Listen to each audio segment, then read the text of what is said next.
Class 9 to 10th class के लिए basics of mathematics, बिल्कुल बेसिक्स पढ़ने जा रहे हैं। और उसमें हम पढ़ेंगे सबसे पहला टॉपिक जो क्लास 9th के अंदर भी आता है, पूरा बेसिक्स को हम कवर करेंगे यहाँ पे।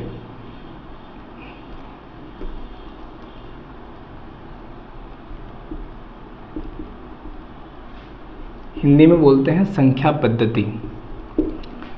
संख्या पद्धति, देखिए अब संख्या पद्धति के अंदर हमें सबसे पहले संख्याओं के बारे में जान लेना बहुत ज़रूरी है।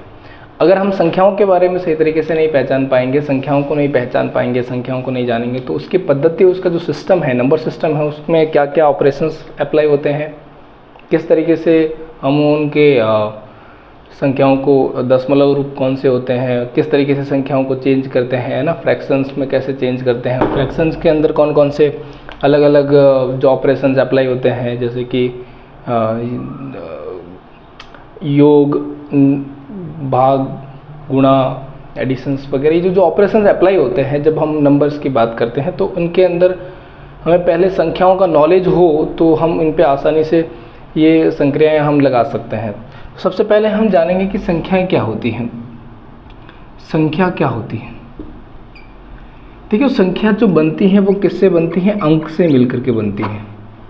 यानी अंक एक हो, पहले अंक कौन से होते हैं ये जान लेते हैं। 1, 3, 4, 5, 6, 7, 8, 9, ये सारे अंक होते हैं। अब ये अंक अपने आप में अंक भी है और अपने आप में संख्या भी है। सबसे बड़ी चीज़ और सबसे खास चीज़ ये ध्यान में रखनी है कि हमारे लिए अंक टोटल कितने होते हैं। 0 भी एक अंक ही होता है, 0 को भी साथ में काउंट कर लेते हैं, 0 भी एक अंक होता है, तो टोटल 10 अंक होते हैं। अगर संख्या के रूप में देखें तो टोटल 10 अंक होते हैं। इन अंकों को अपने आप में संख्या भी बोलते हैं, इन अंकों को अपने आप में अंक भी बोलते हैं। डिजिट्स इंग्लिश में बोलते हैं, हिंदी में बोलते हैं अंक, इसको बोलते हैं नंबर। मैं हिंदी और इंग्लिश दोनों ही लैंग्वेज में एक्सप्लेन करने की कोशिश करूंगा ताकि हर एक विद्यार्थी के लिए सहज रहे, आसान रहे, कोई भी समझने में कोई प्रॉब्लम ना आए। फ्लो में चलेंगे। कहीं भी कोई डाउट आ रहा होता है आपको तो आप कमेंट करके बता सकते हैं, क्योंकि वीडियो तो रिकॉर्ड हो रहा है तो आप इसमें लाइव नहीं है, इसलिए आप डायरेक्टली लाइव यहाँ पे चेक करने वाला कोई नहीं है। अगर आपको कोई प्रॉब्लम आ रही है कि डाउट है, कहीं समझ में नहीं आ रहा है, तो आप इसमें कमेंट कर सकते हैं और बता सकते हैं। संख्या है वो अंक से मिलकर के बनती है और अंक टोटल 10 अंक होते हैं, 0 से लेकर के 9 तक, ये अपने आप में। अब इनसे मिलकर के संख्या बनती है। हम यहाँ पे बचपन में जब छोटे थे तब यहाँ पे एक चीज़ पढ़ते थे कि नंबर लाइन करके एक चीज़ होती है। क्या होती है? Number line. नंबर लाइन में 0 से स्टार्ट होती हैं संख्याएं और इस तरफ से चलते हैं तो 1, 2, 3, 4, 5 एंड सो ऑन। इसको बोलते हैं अनंत, इनफाइनाइट। तो पॉजिटिव इनफाइनाइट नंबर इस तरीके से चलते हैं, -1, -2, -3, -4 एंड -5 एंड सो ऑन, चलते रहेंगे टेंस टू माइनस इनफाइनाइट।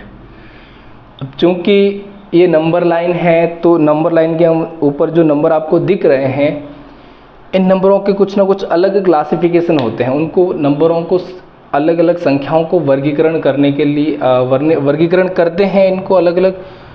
अब किस तरीके से संख्याओं को वर्गीकृत करते हैं मैं शॉर्ट एंड स्वीट तरीके से आपको समझा देता हूँ। आपने जनरली संख्याओं को पढ़ा होगा तो आपने देखा होगा कि एक नंबर लाइन के अंदर जो संख्याएं आपको दिख रही है, इन संख्याओं को हम, जो संख्या दिख रही है, मेरे शब्दों को ध्यान से सुनिएगा कि जो संख्याएं आपको दिख रही हैं इनके ऊपर या टेंस्ड की जा रही है, मतलब बताई जा रही है कि ऐसे जैसे कि 1 से लेकर के 2, 3, 4, 5, 6, 7, 8, 9, 10, 11, 12 टेंस टू इनफाइनाइट, अनंत, लाख, करोड़, 10 करोड़, जहाँ भी जितनी आपके दिमाग में जो संख्या पॉजिटिव में चल रही है, बिना दशमलव की जो संख्याएं चल रही है आपके दिमाग में, वो सारी ही सारी इन्वॉल्व कर लें, उनमें 0 को शामिल कर दें और वही जितनी संख्या धनात्मक संख्या थी उन सभी के पीछे जो संख्या आप धनात्मक में सोच सकते थे, उन सभी के आगे अगर नेगेटिव लगा ले तो वही सारी संख्या नेगेटिव में हो जाएगी, क्योंकि दशमलव नहीं, जिनके साथ में दशमलव ना हो वो संख्या की बात कर रहा हूँ मैं। तो तो ये सारी संख्याओं को हम एक कंबाइंड रूप से बोलते हैं पूर्णांक संख्या। क्या बोलते हैं? पूर्णांक संख्या। इंग्लिश में उनको बोलते हैं इंटीजर, इनको इंग्लिश में बोलते हैं इंटीजर। अब ये सारी संख्या हो जाएगी इंटीजर। इसको डिनोट जनरली करते हैं किससे? जेड से डिनोट करते हैं, इनको जेड से डिनोट किया जाता है। अब इंटीजर जो नंबर लाइन है इसके ऊपर हम अगर 1 से लेकर के टेंस टू इनफाइनाइट बात करें, 1 2 3 4 5 tends to infinite plus all positive numbers without zero, बात ज़ीरो को छोड़ करके की जा रही है, यह बात आपको ध्यान में रखनी है, क्योंकि zero is not involved in प्राकृत संख्याएं। कि जैसे हम 1 से लेकर के अनंत तक की बात करें तो इनको हम बोल देते हैं प्राकृत संख्याएं। क्या बोलते हैं? प्राकृत संख्या। इंग्लिश में बोलते हैं नेचुरल नंबर, नेचुरल नंबर। तो ये सारे नेचुरल नंबर हो जाएंगे। If we involve this number with natural number, natural number को जनरली n से डिनोट किया जाता है, ये बात आपको ध्यान में रखनी है। अगर मैं इसके साथ में ज़ीरो को इन्वॉल्व कर लूँ तो ये हो जाएगी पूर्ण संख्याएं, या इसको बोल देते हैं पूर्ण संख्या, होल नंबर। W से डिनोट इसको किया जाता है। तो ये जनरली एक संख्याओं के 3 भाग हो गए, मतलब 3 अलग अलग प्रकार से एक संख्या रेखाओं को हम संख्याओं को बांट सकते हैं। एक और तरह की संख्या अगर अपन बांटे तो जितनी भी नेगेटिव नंबर होते हैं इनको ऋणात्मक संख्याएं बोलते हैं। इनको क्या बोल सकते हैं? ऋणात्मक संख्याएं बोल सकते हैं। ये सारी ऋणात्मक संख्याएं होती हैं। और इधर जो सारी प्राकृत संख्या होती है वो सारी धनात्मक संख्याएं होती हैं। ये बात आपको ध्यान में रखनी है। दूसरा अगर अपने को बात करते हैं तो देखो, मैं तब तक इसको मिटा देता हूँ आपके। चलो अब संख्याओं को हम वर्गीकृत करते हैं, संख्याओं को बांटते हैं कि संख्याएं कितनी प्रकार की होती हैं। आपने अभी तक कौन कौन सी संख्याएं पढ़ी हैं, सभी तरह की संख्याओं के बारे में हम अभी चर्चा करेंगे, उनको एक एक करके पढ़ेंगे। देखो जनरली जो है हम नहीं पढ़ते हैं, लेकिन क्या करते हैं, जनरली जो संख्याओं को हम देखते हैं, संख्याओं को हम 2 तरीके से बांटते हैं। आपने अभी तक पढ़ा नहीं होगा लेकिन सुना होगा, वास्तविक संख्याएँ होती हैं जिनको हम बोलते हैं रियल नंबर। एक तरह की संख्या है जो अभी तक आपने देखी हैं, जितने भी प्रकार की संख्याएं देखी हैं, चाहे वो दशमलव की संख्याएं हो,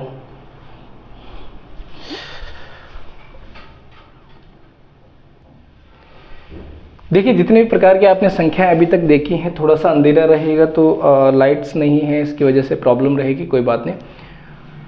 अभी तक जो भी आपने संख्याएं देखी हैं वो सारी रियल नंबर हैं, वास्तविक संख्याएं हैं। इसके अलावा जो भी संख्याएं हैं, दूसरे टाइप की संख्याएं होती हैं, उनको काल्पनिक संख्याएं बोलते हैं। एक तो होती हैं वास्तविक संख्याएं, दूसरी होती हैं काल्पनिक संख्याएं।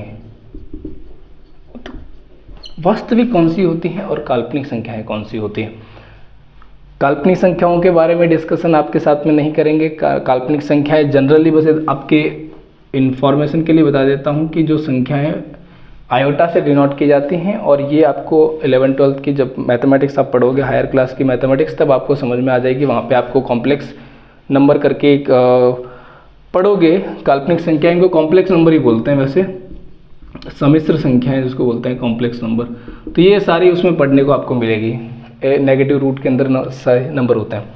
बट जो रियल नंबर होते हैं, जो एग्जिस्ट करते हैं, जिनको वास्तविक संख्याएँ बोलते हैं, वे वास्तविक संख्याएं कौन कौन सी होती हैं, इनको हम फर्दर आगे जाकर के 2 भागों में और क्लासिफाइड करते हैं, जिनको बोलते हैं, एक को बोलते हैं परिमेय संख्या और दूसरी होती है अपरिमेय संख्या। ये नाम तो आपने बहुत अच्छे तरीके से सुन रखा होगा, इसमें तो कोई दोहराए कोई बात नहीं है। परिमेय संख्याओं को रैशनल नंबर बोलते हैं और इसको बोलते हैं इर्रेशनल नंबर। तो रैशनल और इर्रेशनल नंबर, ये इन नंबरों से आप अच्छे तरीके से वाकिफ़ होंगे, आपने पढ़ा होगा इनको, इनके बारे में आपने सुना होगा। तो ये रैशनल और इर्रेशनल नंबर वास्तविक संख्याओं को फर्दर आगे क्लासिफाइड करते हैं। अब कौन से होते हैं रैशनल नंबर, कौन से इर्रेशनल नंबर होते हैं, तो अभी हमने थोड़ी देर पहले जिन संख्याओं के बारे में हमने सुना, वे जो संख्याएं आती हैं, जैसे इसको फर्दर आगे 3 भागों में क्लासिफाइड करते हैं हम। फर्दर कौन कौन से भाग हैं इसके, अरे यार ये मार्कर एक तो नहीं चलता, कोई बात नहीं। ये पहला जिसको अपन पूर्णांक संख्याएं बोलते हैं, दूसरा जिसको अपन पूर्ण संख्या बोल देते हैं, और तीसरा जिसको अपन प्राकृत संख्याएं बोल देते हैं। अब ये जो संख्याएं हैं, पूर्ण संख्या, प्राकृत संख्या, पूर्णांक संख्या, ये सारी परिमेय संख्याओं के अंदर आती है। अब इसके अलावा दशमलव संख्या के भी आती है जो इस परिमेय संख्या अंदर आती है, जिसको एक दशमलव संख्याओं के आधार पर भी इनको बांटते हैं, जिनको मैं बोल देता हूँ। पहला होती है शांत,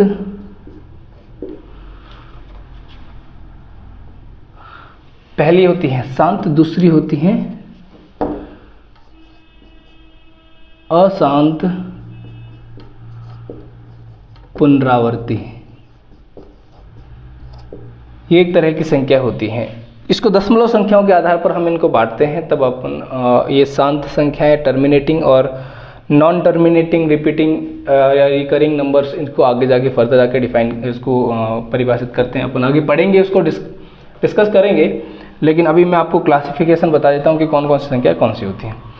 अपरिमेय संख्याएं कौन सी संख्या होती हैं, ये मैं आपको आगे डेफिनेशंस में बताऊंगा, अच्छे तरीके से एक्सप्लेन करूंगा। लेकिन इसमें एक तरह की दशमलव संख्याओं के आधार पर अपन को बांटते हैं, तो वो आती हैं अशांत अनावर्ती संख्याएं, इनको बोलते हैं अशांत अनावर्ती, या इसको एक नाम और देते हैं अनावसनी अनावृत्ति, और ये है अनावसानी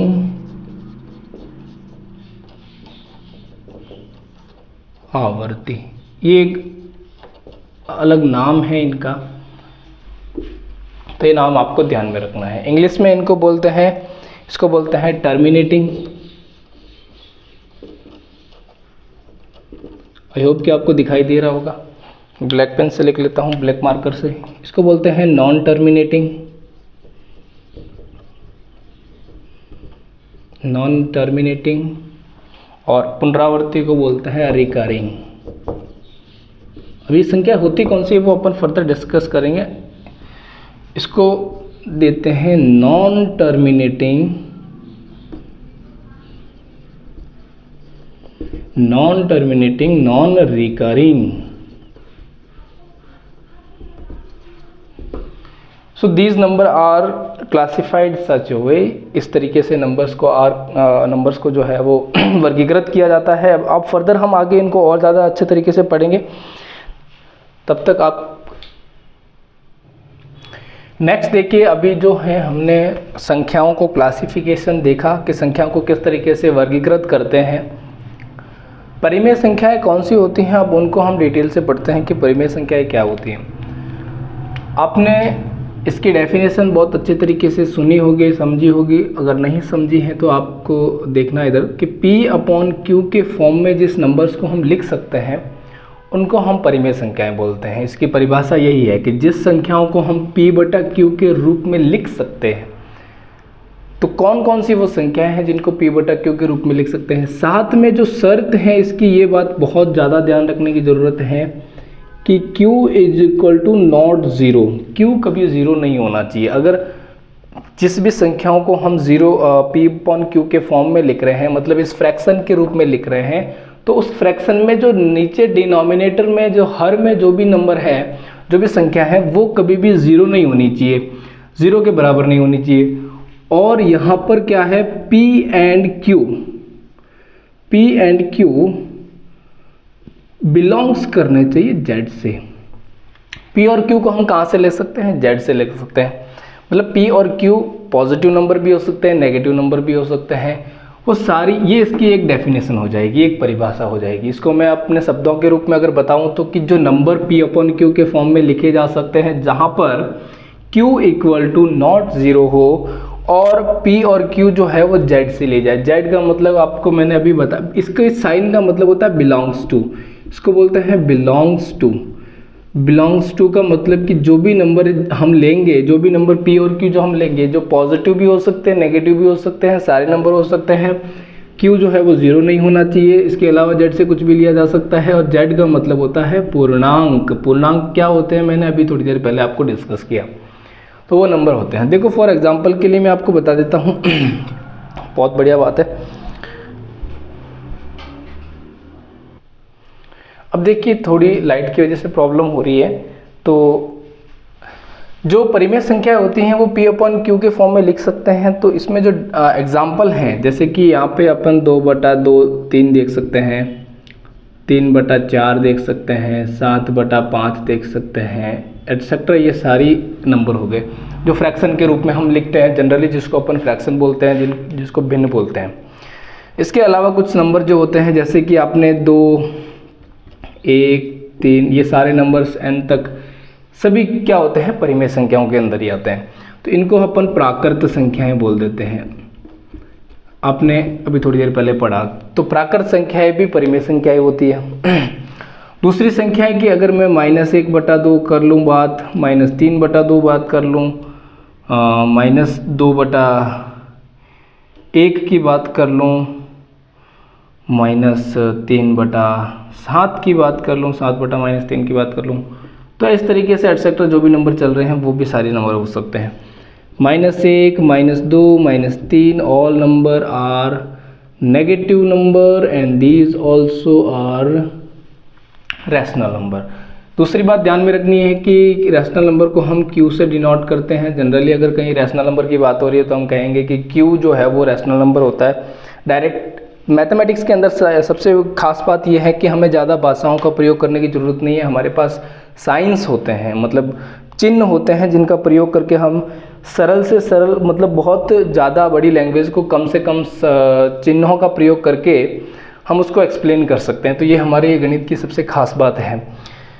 तो गणित में जो रैशनल नंबर में है, जो ये नंबर हैं वो आपको परिमेय संख्याओं के पता चल रहे होंगे कि परिमेय संख्याएं कौन कौन सी होती है। अभी अगर यहाँ पे आपको डाउट आ रहा है कि सर ये जो नंबर है मैंने आपको प्राकृत संख्या यहाँ पे लिखी है, तो प्राकृत संख्याओं में ये सारे नंबर p/q के रूप में कहाँ है? p/q के रूप में तो है ही नहीं ये नंबर, और आप बोल रहे हो कि इनको p/q के रूप में लिखना होना चाहिए, इस फॉर्म में होना चाहिए, तभी ये परिमेय संख्या होगी।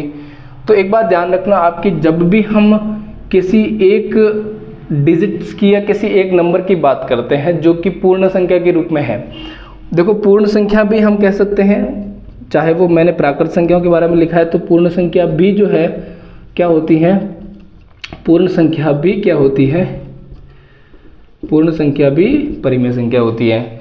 और पूर्णांक भी लिख लेते हैं साथ ही साथ में, पूर्णांक परिमेय संख्या के साथ में पूर्णांक भी लिख लेते हैं ताकि कोई डाउट ना रहे। तो एक डाउट तो आपका क्लियर हो गया कि परिमेय संख्याओं के अंदर प्राकृत, पूर्ण संख्या और पूर्णांक संख्या, सारी संख्याएं परिमेय संख्याओं के अंदर आती हैं। और ये जो संख्याएं हैं जो आपको पूर्ण संख्या के रूप में दिखाई दे रही है, उन संख्याओं को हम परिमेय संख्या इसलिए बोलते हैं क्योंकि जो भी नंबर मैं लूँगा उसके नीचे मैं 1 का भाग लगाऊंगा तो वो वापस मुझे वही संख्या मिलेगी। तो इस नंबर को मैं इस फॉर्म में लिखूं तो मुझे कोई प्रॉब्लम नहीं, यानी कि किसी भी पूर्ण संख्या में अगर मैं 1 का भाग लगाता हूं तो वो फॉर्म किसकी बन जाएगी, p/q की रूप बन जाएगा। और जब वो p/q का रूप बन जाता है तो मैं इसको नाम दे देता हूं परिमेय संख्या। समझ में आ गई। लेकिन अगर यहाँ पे आपने 2/0 कर दिया, अगर यहाँ पे आपने 1/0 कर दिया, अगर यहाँ पे आपने 3/0 कर दिया, तो ये एक अपरिमित संख्या बनती है, एक नॉन डिफाइंड नंबर मिलते हैं, मतलब ये एक इनफाइनाइट नंबर होता है। ये 1/0 इज इक्वल टू होता है इनफाइनाइट, अनंत के बराबर होता है।